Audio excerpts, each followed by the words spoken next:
My boss Ryan has more important things to do than worry about his cable management, signing my paychecks for one. So I took it upon myself to fix my boss's cable management. There's some extra challenges with Ryan's setup being an L-shaped standing desk. It means I'll need to route the cables from two different horizontal directions. With it being a standing desk, the wire management also needs to accommodate for the vertical movement. There were a couple obvious issues I knew I would need to address. The first thing I noticed is that Ryan has 3 power strips around his setup, and none of them were connected to the bottom of his desk. This means everything needing power had a cable traveling to the floor. Those all had to go.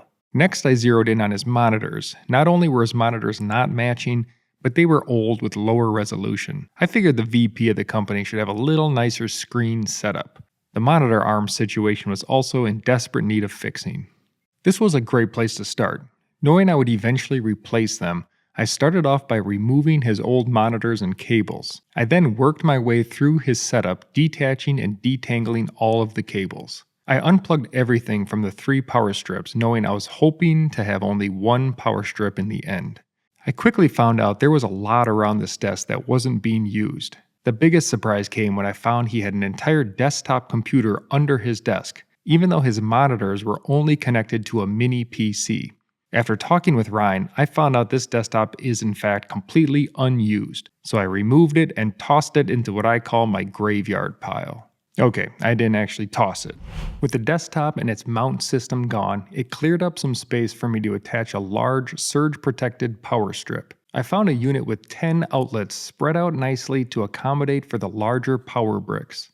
The power strip also had an 8-foot cord, so it would accommodate moving the desk up and down. Once everything was cleared out and the cables detached, I needed to make a plan.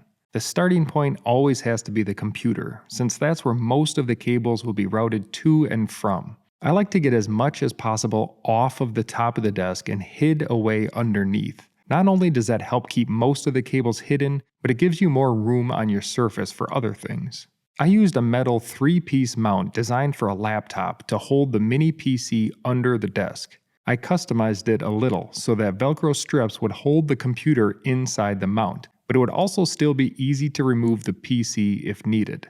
I didn't use the third piece of the mount set in the back because it would block all the computer's ports. I mounted the computer close enough to the front of the desk so that the buttons and ports would be easily within reach, but also far enough back so that Ryan wouldn't bump it with his knees. Next up, I wanted to get the monitors in place. Ryan had non-matching monitors, one on its own stand and the other on a monitor mount. I'm upgrading this situation to 2 higher definition matching monitors. Another improvement will be mounting them both to a single post dual monitor arm system we sell at BTOD. I fed the power and display cables through the arms, then routed them under the desk to his PC. These cables needed to take the most direct route possible, so I had enough cable length to reach. Cable length is one of the most common issues you'll come across when managing a desk setup.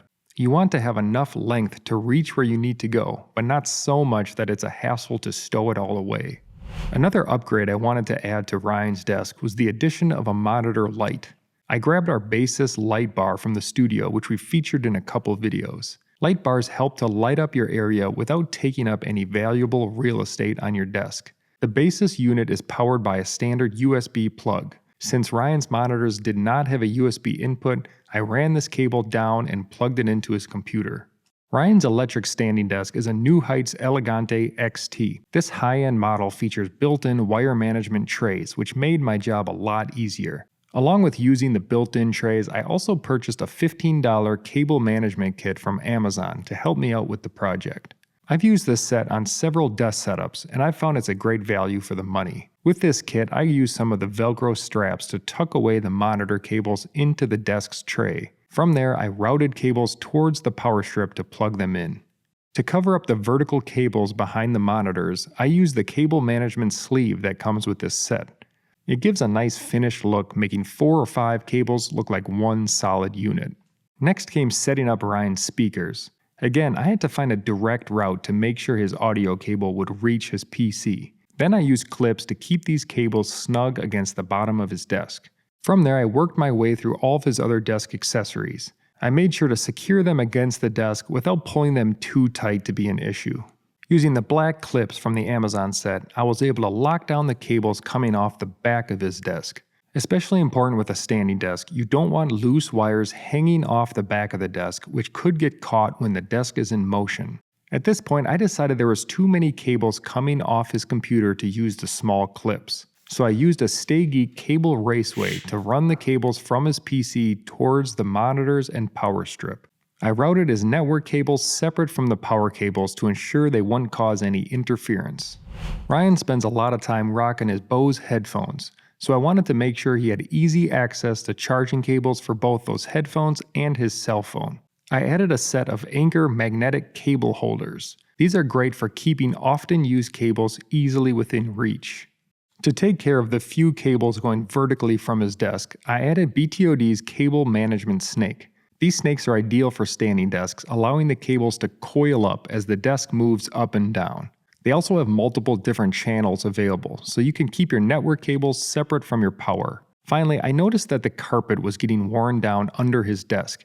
My solution was to bring in an Angie Mountain rugged chair mat. I also used one of these at my home office over low pile carpet. The last step was to test out the desk and make sure everything was functional. I was able to solve Ryan's biggest issues and give him an overall cleaner looking setup. No more extra power strips, janky monitors, and extra cables or even computers.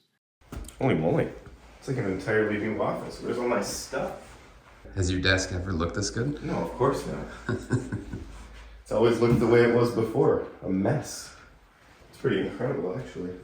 For more tips on how to cable manage your desk, check out this next video.